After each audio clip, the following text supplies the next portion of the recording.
here in the perimeter, there are no stars. Out here, we is stoned. Immaculate. Hello and welcome. This is the C86 show. I'm David Eastaugh.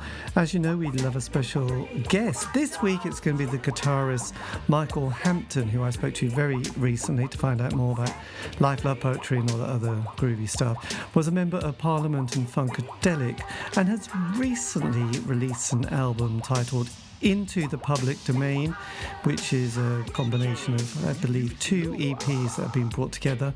He's been quite active recently with some live shows. I will put some links in notes below so you'll be able to find out more about these particular projects, but he's going to talk about them in this interview. So, yes, you can find out about all his activities. So after several minutes of interesting but casual chat, we get down to the exciting subject of the early formative years. Michael, it's over to you. Engine number 9, War, some Beatles, anything was on AM radio. Right. This Diamond Ring Doesn't Shine, Downtown, West Montgomery, B.B. King, and Hendrix, of course. But I had so many things when I was growing up. Bobby Blue Bland, Albert King, War. Yes. It was definitely,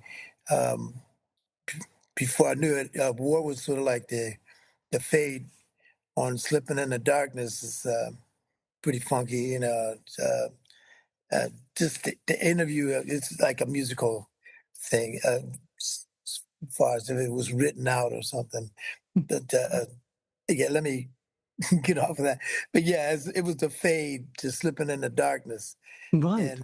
And then this is kind of a groove. And I found out later on it played a part in a lot of different funky songs, like Flashlight and everything.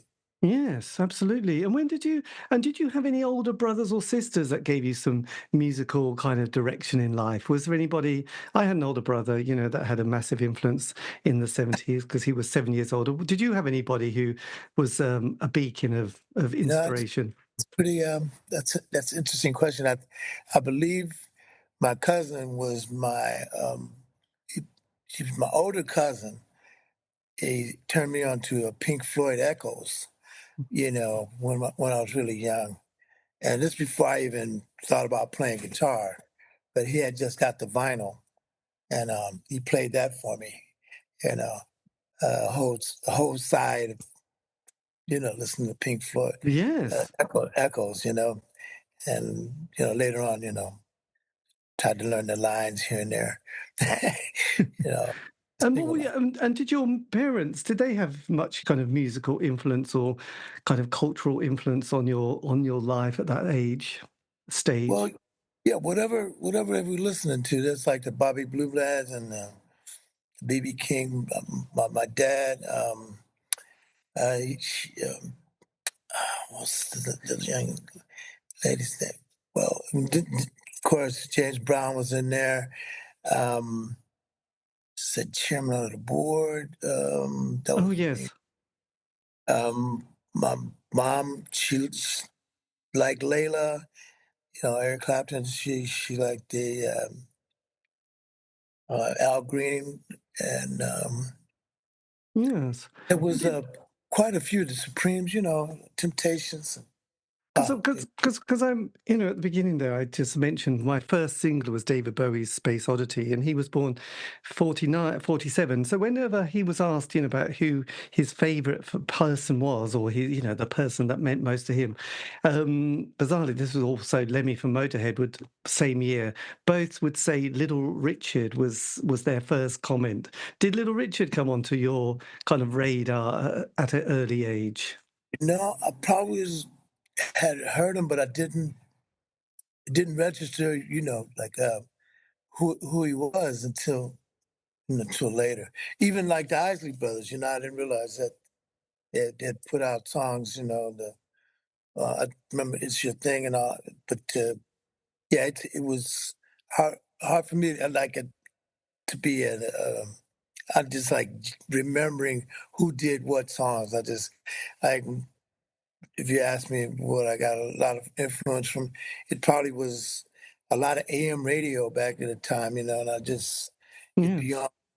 on late at night or because I really didn't like to sleep much and then when I was younger. But yeah, it was just quite a few um, quite a few artists that I listened to.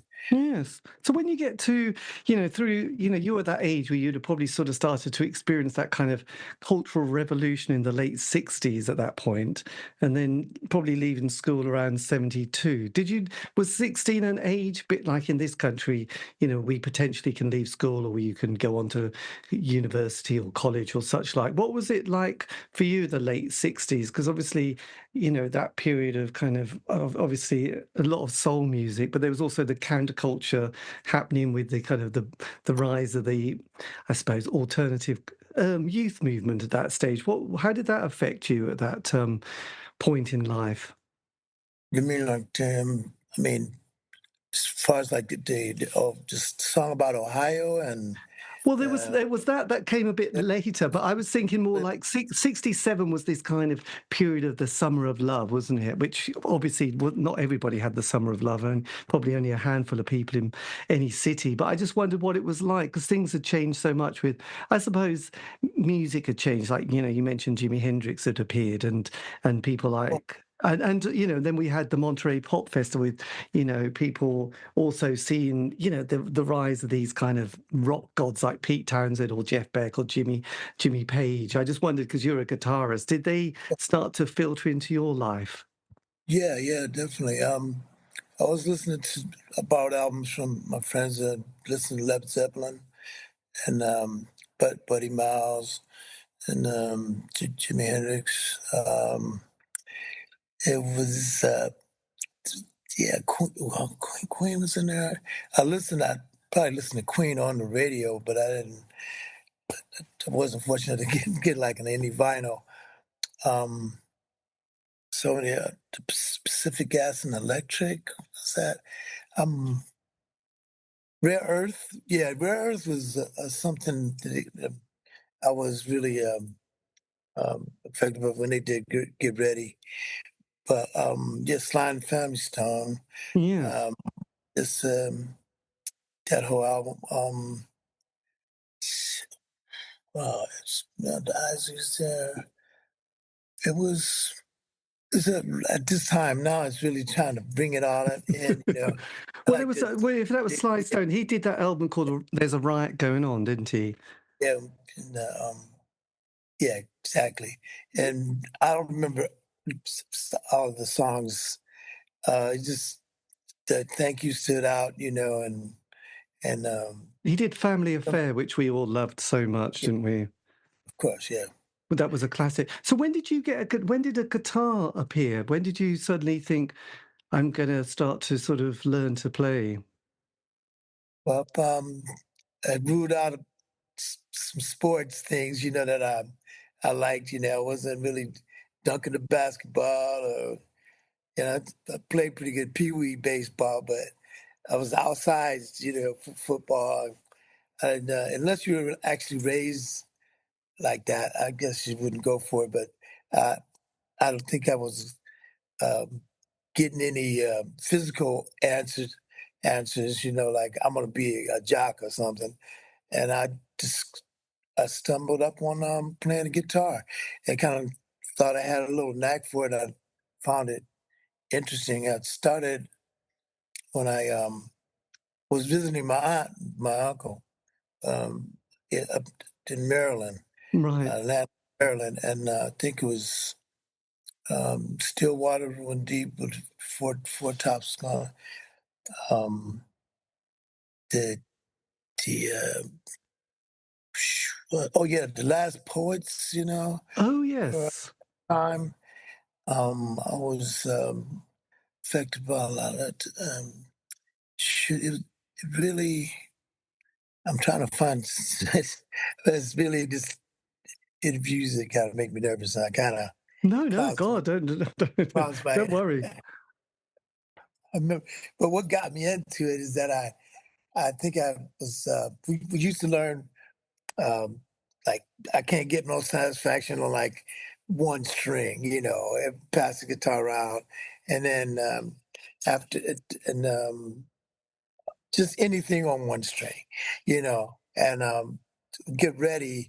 I, when I was visiting my aunt and uncle, I kind of took it up a little bit further than just to by the bottom, the open string, and I kept following the uh, the, the notes up.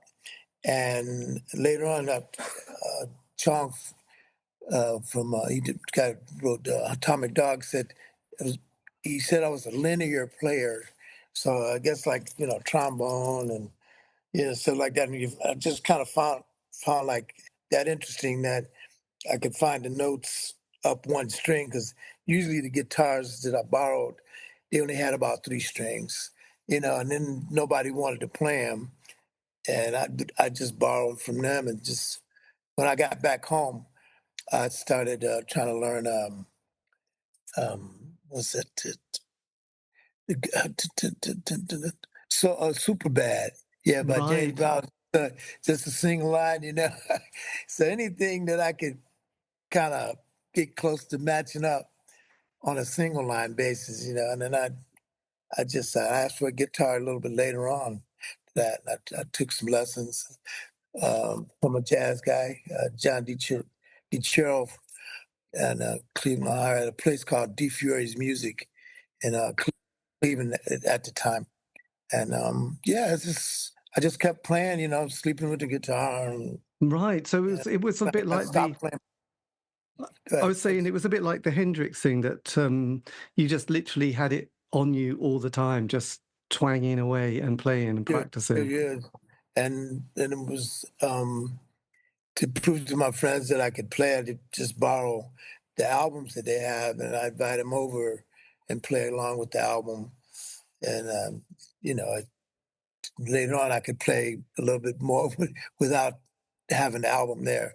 But you'd have to play something that everybody would know, so they could say, "Hey, well, you can play." They thought I could play guitar just because of the simple parts that I played that I could reproduce, or just on the guitar. Yeah. Yes. And was it kind of the psychedelic rock sound that you were particularly fond of? Was that the kind of the vibe that you were trying to emulate or copy? Yeah, I liked a lot of a lot of rock, so it was um like Black Sabbath and just smoke on Deep Purple. Right. So like Richie Blackmore and Yeah, yeah, that Tommy type. Iommi. Yeah, I was just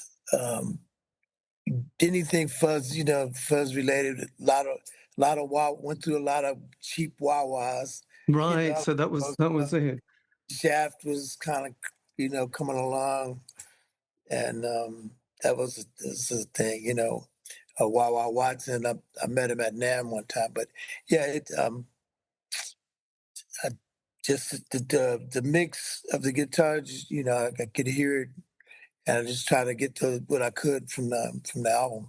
Yes. But you were sort of this is quite boggling. So you were 17 when you joined Funkadelic, was that right? But yeah, that's I guess when they called me, it was at an after party. Right. I mean, Um, 17, I mean, when we're 17, we think we know it all and we think we're grown up. Now, as you get older, you look at a 17-year-old and you're thinking, blimey, you are young still, but beautifully naive and innocent sometimes. But you're 17 and you were sort of asked to join this band. What was that like?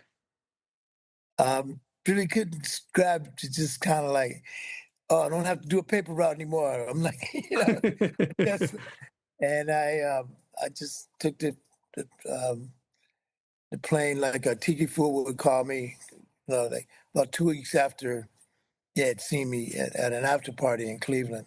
Right. So Yeah, were you sort of the hot kid on the block at this stage? in a sense, yeah, I guess, and it partly because not a whole lot of people were playing. I think it's just a few people that had guitars or could get to a point to play in front of some folks, you know. Yes. But I don't know if it was like in the city or nothing like that, you know. But it was an older guy on the east side, Ed Sparks, and he was just trying to get anybody, you know, to play with him. And he knew the group. They used to come to his house for the after parties, and yeah, so got initiated and a few other things, you know, that the night that they came over and see me play, and then it was just that one, you know, past a maggot brain, and I think the combination between of Eddie and Billy going to Motown to do shaky ground and living in a glass house, you know, when they left, and maybe that opened up space for me, you know. Yes, absolutely. So the Funkadelic had done "Free Your Mind" and "Your Ass Will Follow," Funkadelic Oh self-titled, yeah, and then yeah, and then standing on Ma- the verge. and then Maggot Brain. So at that stage, so had they done "America Eats Its Youth" or "Young"? Sorry. Yeah, I think they did that too, but yeah, I remember learning to stand on the verge. That was like one of the last ones I remember going over before you know us getting together, you Yes. know. And but yeah, the maggot brain was the one that pulled me in. Yeah. Yes.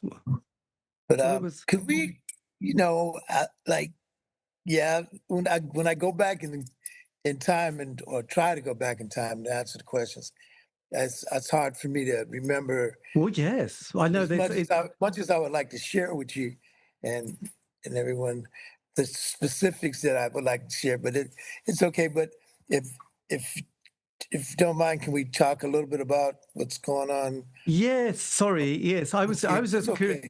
It was curious. Yeah, Let's go about your new EP, which is coming out, or album, into the yeah. public domain. So this In this is your new thing. So I was yeah, just curious because I mean it's quite uh, legendary, really, isn't it? uh, So yeah, yeah. And that's what you know. It took me back and all kind of static and you know, I mean, I was reliving some things I couldn't put into words. well, absolutely. All So right, when but so wait, well, let's go back just a couple this decade anyway, and just a couple of years then. So when did you start? Sort of, you've been a solo artist off and on, haven't you, for all your life? So yeah. So this latest adventure. So tell us a bit more about that.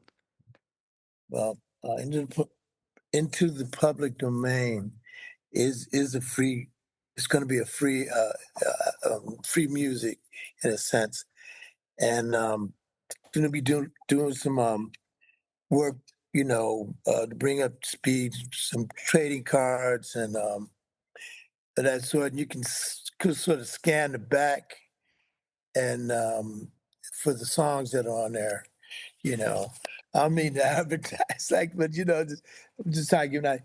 And yeah, so the EP songs are on the trading cards, you know, Yes. and the cards probably be available at the live shows. And I'm reading notes, but yeah, at the live shows and on the website, you know. Um, but yeah, the merch would be online merch. But yeah, and as far as what I'm doing now is rehearsing for some uh, garage shows that are being done in Yes. good garage, you know, and like how we all kind of started and living So rooms, you so know. have you got a band together at the moment? Yes, pretty much like, you know, it's not a solid core people. No. Not every, you know, so it's because some people are so busy, but that Phil artist, you know, he's gonna be playing guitar and vocals, and it I'm gonna be a little bit. I don't want to say anybody other than that because everybody's kind of interchangeable at this time, or if as long as they could be available. but it's going to be a small core Yes. musician, a three-piece Oh, or well, more. absolutely. Yes, in this day and age, you have to be quite flexible, mainly because as we get older, things come up, and you can't always. Unlike when you're younger. So with the album, then, because you've got this, because it's going to be freely available as a sort of. There's no. Is that right? There's no copyright. People can just download it and use the music as they Yes, want. yes, sir. Yeah, yeah, That's it. exactly. Yeah, so nobody be chasing anybody down for royalties and stuff. Yes. When did you come up with the idea of doing an album, or you? Because is it the case that you've got two EPs coming out as part of this, and an album which is going to be released this month, Yeah, right. 2025. But the idea is been evolving, since just going through different conversations and getting together in sessions, and they just kind of started creating themselves. It's like and just kept at it. Different musicians, different sessions, different time zones, yeah, and then things started to take a different shape. And Yes. So just when trying when to. so when you're Well, composing music, what's the process like? Do you sort of sit there kind of jamming away and just bringing ideas, or do you have other musicians that you play with and you try and sort of get something together? What's your sort of way of working to create a track? yeah, it's pretty much code. Just coming in and um, the drummer starts a beat, or whoever happens to start playing first, and follow. Make something from there. You know, Yes. one- or if you have an idea that you want to share with everyone else, and we try to make it happen. Yes, absolutely. Is it the case then that you've got like phenomenal amount of archive and recordings of stuff that you've done over the decades, playing, on with friends and in live concerts or jamming in sort of studios? Do you have a great wealth of material? I think it is. It's like it's so much that it's memories of everything that I've been inspired by, in bits and pieces, and sometimes when you're talking to people about doing, like, say if we're in a session or something, and if you're playing something you really feel it and nobody's moving, doesn't mean that it's not happening or something. You just can't take that personal. But yeah, I draw from what I've already been exposed to, and then I sort of just edit it in my head.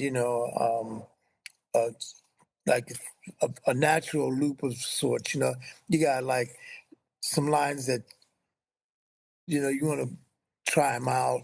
Like they have these mashups sometimes. Yes.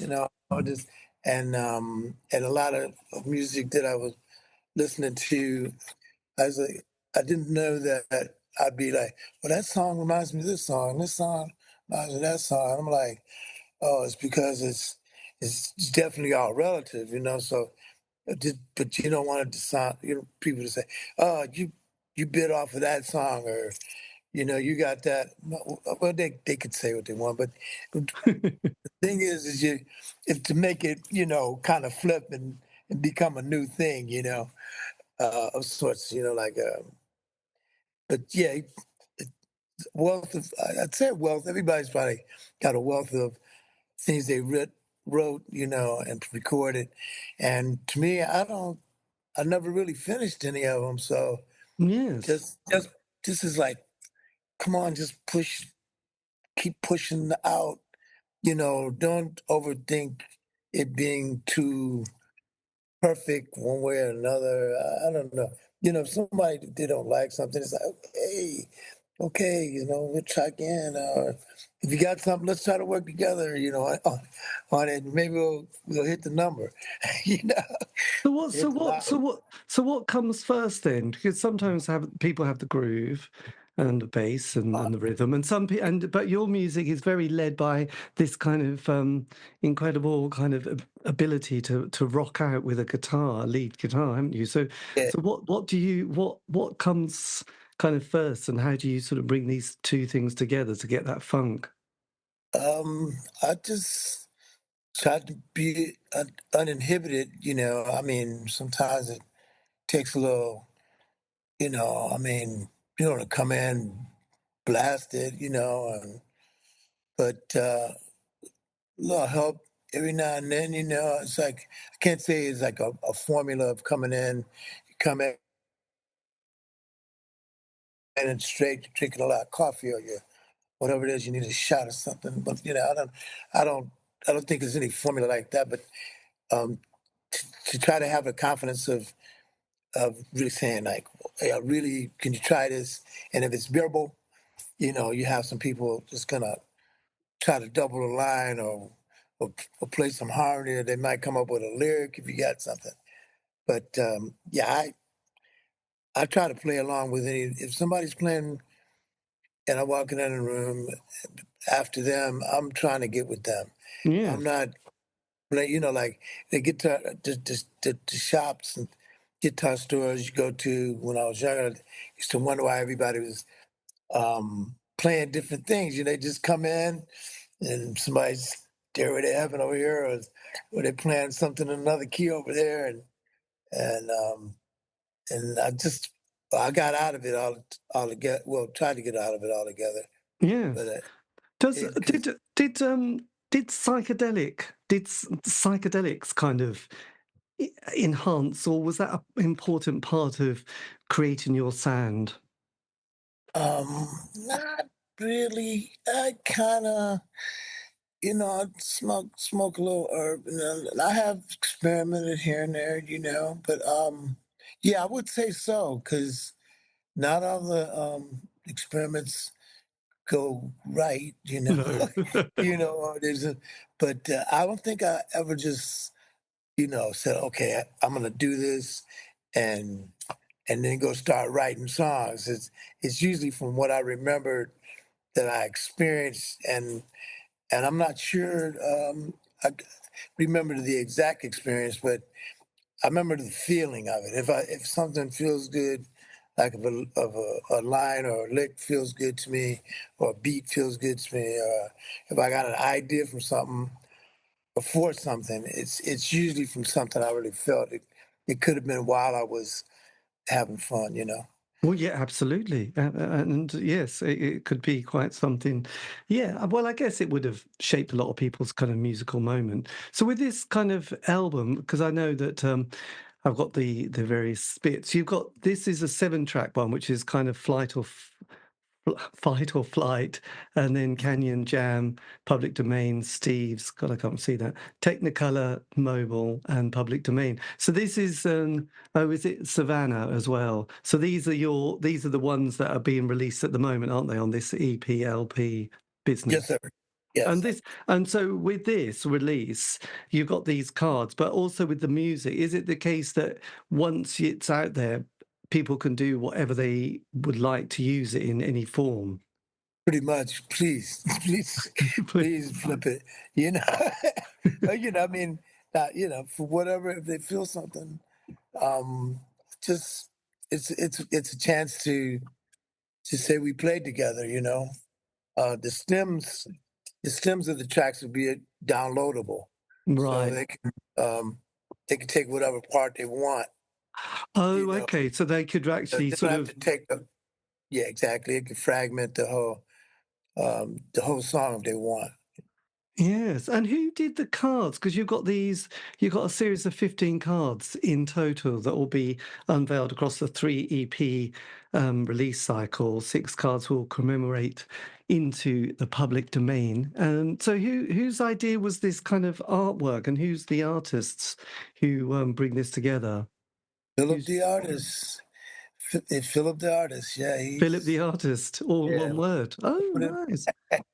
yeah, and he does work, the art, and he plays guitar, bass, you know, vocals, and has a drive, work ethic, and that just won't stop. It's like, do you get any sleep? Got a family, so it seems like the music from whatever he might have been influenced by me, at some point, and feel like it's a kind of like he's giving back something he feels like, hey, I'm this older guy, just, if you don't really keep something going, I'm just gonna fade. And yeah, that's the guy I used to be.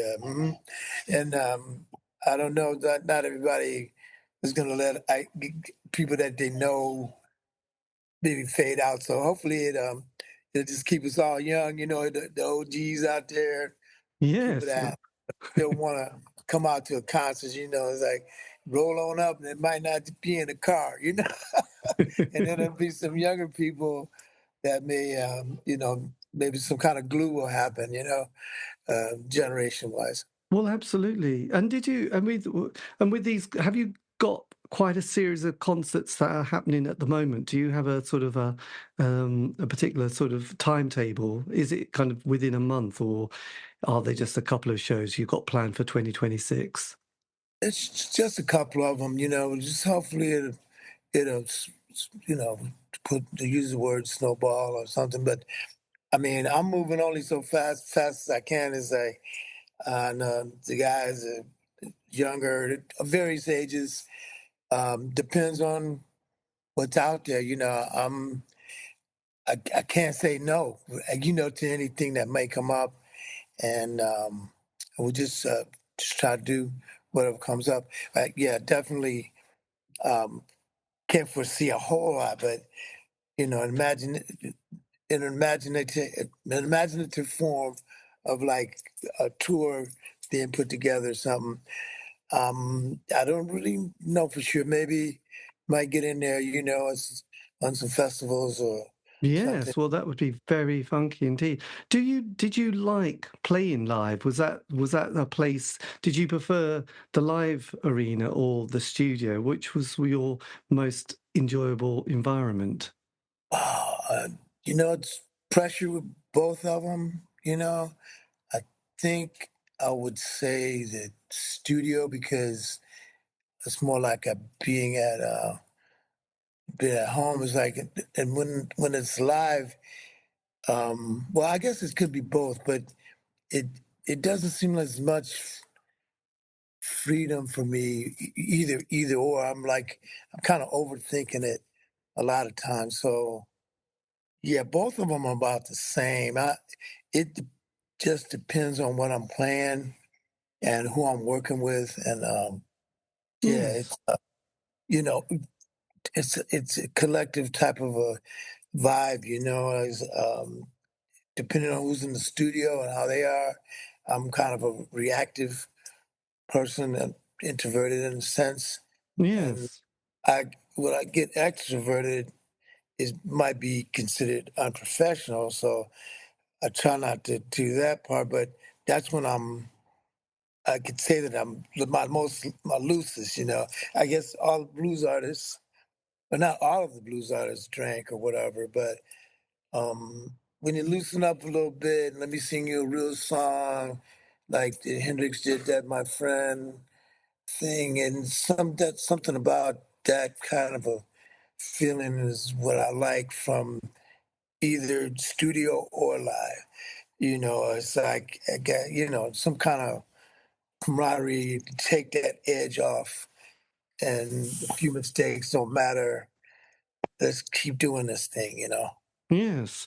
So when you put your live set list together, are you obviously going to be playing material from into the public domain? But will you be also bringing in other tracks and recordings that you've done both as a solo artist and various within the band? Do you have sort of fun putting that together? Yeah, definitely it will be like we consistently, since I have a little more creative control, I would say, for whatever it might come up. It could turn into anything. If I could remember something that somebody said before we went on, and put it together. If it's just me doing it or one of the other artists that happens to be out, then we'll take a stab at it, to so to speak. Yes. I mean, because I have to confess, when I was this was during the sort of 80s and being very excited with music, I did sort of buy the album One Nation Under a Groove, which you feature on heavily, don't you? Yeah, You I do. got a got a little love on there.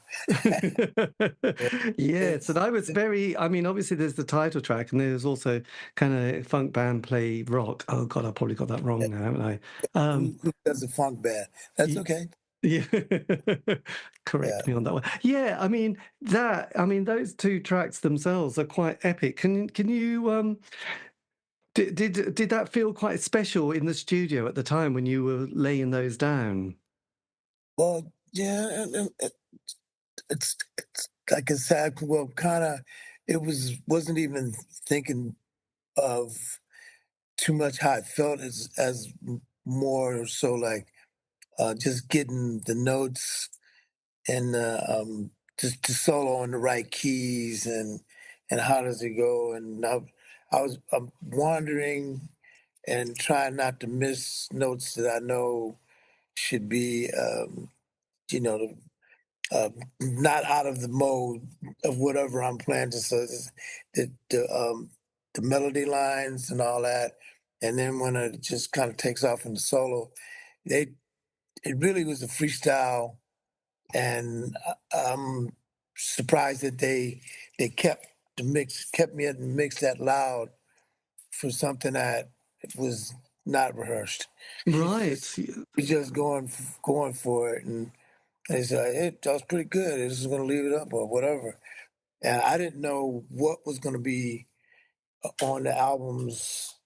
You know, I probably just recorded it and went back out on tour or something, and then it got released, and we never really played it live. But maybe I get a chance to do something like that, and insert some things in the set if it gets to that point, and give it a go live. Did you as a sort of in the band or even solo art, did you tour the world? Did you go to Europe and Britain as well, or did you go all over? Yes. Yeah. Was there any particular country that you had a particularly fond memory or or a particularly appreciative crowd? Yeah, well, guess out of 400 cities, it would be, you know, I mean, at the time, Amsterdam just seems like that place where, if things were legal, you smoke some pot and drink some espresso or what have you. But that stood out as a more of a place I like because it was it's not so tight on the laws as far as smoking herb and things of that sort. Well, yes, absolutely. I mean, there you go.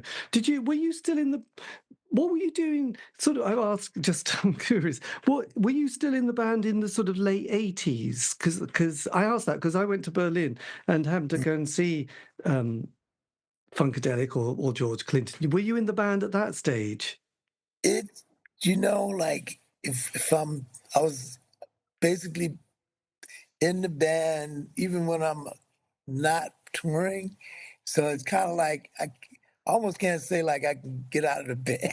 It's like I'm just in the band, but I have to say yeah, but I don't know if I was at the particular concert, that you might have seen, since they started getting into, well, not they, but whoever, George himself or whatever starts interchanging musicians, or it could be any number of things, people in health problems, whatever. Yeah, absolutely. But sort of, I mean, this was a long time ago, so we're both going to be struggling. But I do remember the guitarist wearing a nappy. Was there a period where the guitarist kind of looking like he was just vaguely just wear, I don't know, a nappy, but he looked quite. Talking about the diaper. Yeah, the You guys diaper. know, Yes, the diaper. yeah, Gary Scheider. Right. Was Yeah, that I was out there. I mean, when most of the majority of the time when he was wearing that, I was, yeah, he was out there. Yeah, I was. So, but his name was, yeah, the late Gary Scheider. right? So Yeah, that was good. very Right. do No, up. Yeah, I mean, this is decades ago, so we're sort of. But I just remember it was an amazing evening. It was one of the three favorite gigs of all time, and the band just kind of played and rocked, and it was just. It was amazing. It was just, I'm not just saying it because, because I've seen a lot of bands where you thought, well, that was okay, but I'm glad it's over. Where this didn't stop, and I just remember being kind of mesmerised because I like rock but having the funk in as well because, that was it, and you married the two perfectly, and it was a spectacle. It was just like, yeah, yeah. The costumes is definitely missed dressing up as much as wasn't something you thought about when you were younger, but now it's just comfort, safety. He's like, oh yeah, I'd like to be. I want the platforms to be 12 inches and some capes and some fencing masks and and ostrich feathers, what have you. yes, well. So suddenly you Lot of just color. want a comfortable pair of training shoes and some, yes, kind of comfortable Yeah, but the trousers. diaper definitely, like you said, the nappy, that definitely gets your attention. Yeah, well, fun times. I mean, having so many amazing musicians, like what was it like playing with Bootsy Collins? I mean, you're all kind of amazing players. I mean, how does that all kind of fit together? Well, he on that note, I played my first session was stretching out, and on the other song I played on was "Be My Beach," and but stretching out, he really when he gave me the part, the rhythm part to play on that song, and is very he knows exactly what he wants, and I was glad I had a feel enough to play it. But yeah, he's quite regimented. Like I don't know, it could have come from James Brown, being with James Brown, but I Right. think just as we share like the same zodiac, I guess, but I don't think that has anything to do with it. But it's really tight with the lines and the grooves, and he knows he knows where that pocket is. So yeah, it's a little nervous with Boots, when I'm playing with him, because it's like I want to get it, I want it to be tight, but um, and I'm not saying just Bootsy, but you can only get it so tight. Sometimes in the studio, going back to that. Um, I'll be trying to play a part. I think I'm playing a part, and then I'm being told like, "Well, it's you almost had it," well, with one more, we're gonna do it 100 more times, and that's the 199. You know what I mean? Like, okay, how much do you have to rehearse, and how tight do you have to be for it to be tight? And when a lot of people don't really know, I mean, they won't hear that tightness. I mean, they might, but it's yeah. He was really, I just say regimented. And when I did go out with him, uh, we rehearsed, and some of those lines. I don't know if I still did them wrong. I might have got by, you know? But it's like I don't know if I can get it that tight, But So yeah, but was he kind of more nice. into Very nice. that regimented than George Clinton? Was Yes, he? sir. Yeah, I would say so. Yes, sir. Yeah, but it's like almost like night and day. Or we can say, you know, it's two types of nights or something. I don't know. Whatever. It's just kind of he. Yeah, he was very straight. Straight laced. He's not to put his beliefs in the public domain, but he was very spiritual. Yes. And he's like it's clean cut. It's um, very family oriented, and it's hard to keep a lot of musicians together with that type of you know well strict Yes. code.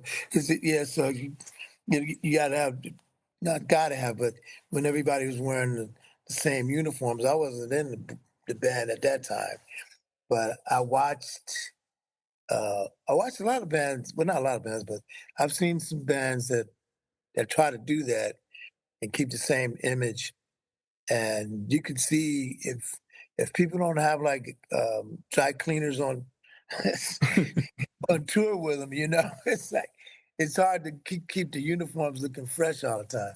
You know, Yes. but yeah, I wish I could tell you more, but we didn't talk a whole lot. He shows a whole lot of camaraderie, understanding, to a younger musician like myself, and he just he let me have my freedom, and we never butted heads on over anything. He's always been a friend, a great friend, great big brother, Yes. I mean, it's interesting, isn't it? Do you ever, within some of your, decades of playing, do you keep in touch with many of the um, old bandmates or, various musicians from the past? Do you occasionally kind of bump into each other or kind of, yes, meet up or play some music Yeah, together? it happens, but no,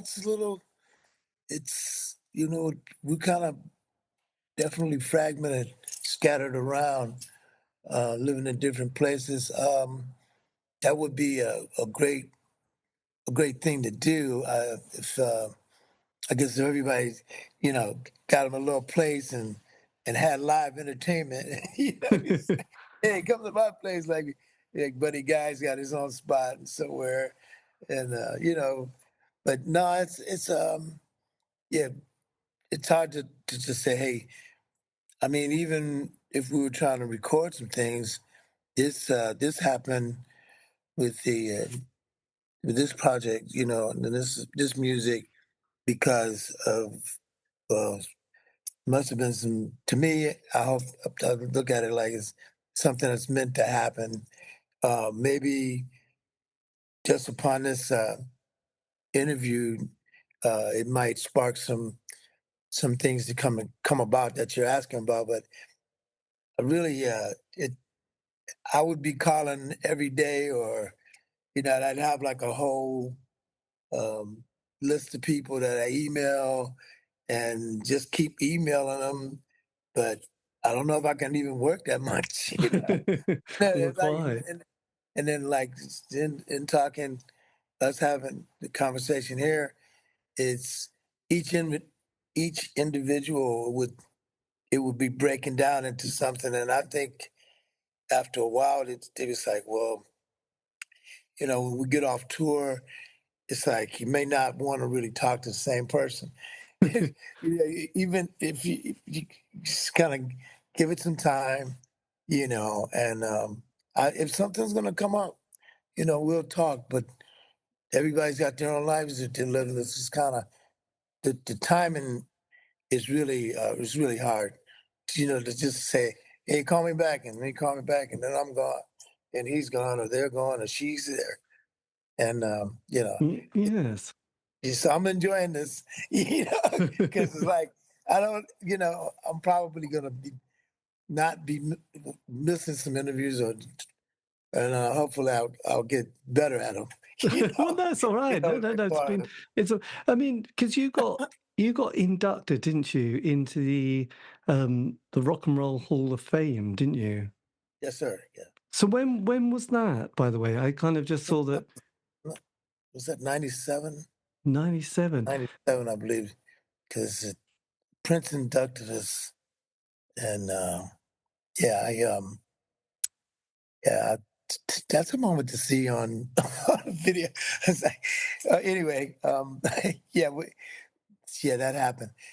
Um, I remember going up there, and because I didn't want to wait for everybody to do the speeches. No.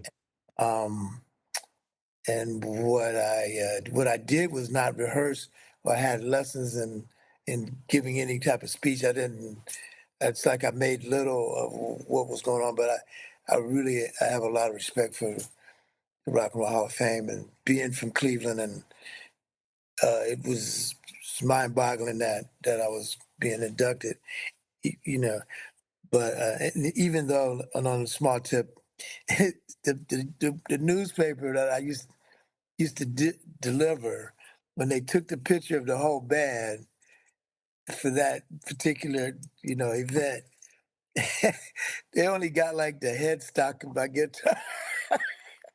So like I'm on the end of this picture, of everybody that got inducted, in the newspaper that I used to deliver. I was like, oh well, I don't have to deliver, even though it was a fun route, stamps and all that.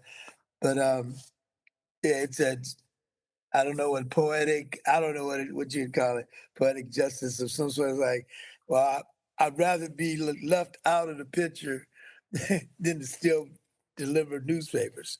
Yes. But yeah, and then what happened? Prince inducting us. I didn't mean him any disrespect, but it was like um, something. It's like I turned to him and I said, "Hey, something." And I just waved him off, and I'm like, "What am I doing?" I was like, I'm still in tour mode or something. It's like it's really taken a long time for me to put the shootout on the dragster that I've been trying to bring to not a stop, but at least to meet some other artists and do some work with them. So yeah, but Yes. yeah, like everybody in the Rock and Roll Hall of Fame, uh, shoot, I, I couldn't even connect with them today. I mean, I guess I could with the team, but it costs a great amount of money just to attend the ceremonies that are coming up, and it would be cool if you're inducted that you could you just kind of get a pass or something, So then we can all jam, But that'll be a party. But yeah, I'm sorry, but I only had like so much time, and after a certain period of time, I started getting a little punchy. No, I don't know. I don't know what it is, but maybe it's just something. Yeah, it's coming off because yeah, I haven't had. I've been very busy. Yes. Well, Kind of. absolutely. A Yeah, lot of projects. I'm not trying to be impolite. I'm just fading a little bit. Yeah, Uh, no, absolutely. Well, we've been it's nearly been an hour, so I don't want to, I mean, this has been amazing.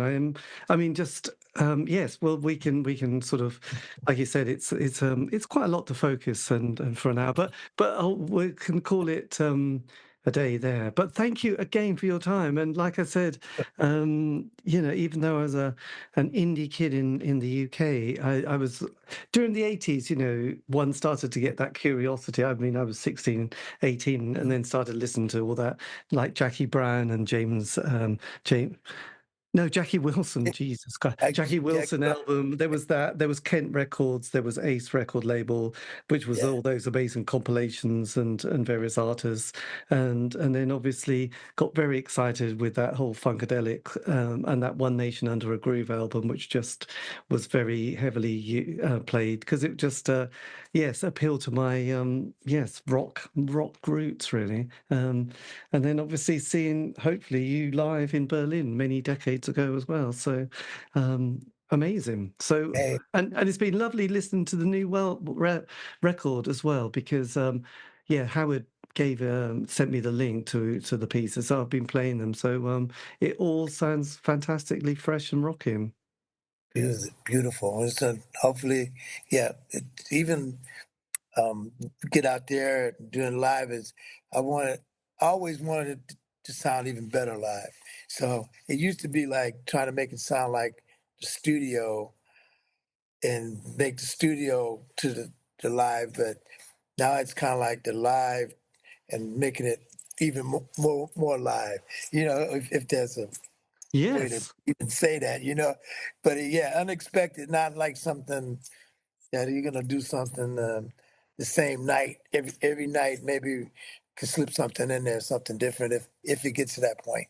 Well, absolutely. Well, look, I'll let you have a nice afternoon and evening, and I'll let you trundle on. But thank you again for your time, Michael. It's been amazing, and Thank good luck. Good luck for the Christmas period and winter period and the new year. That's all we can yeah, say.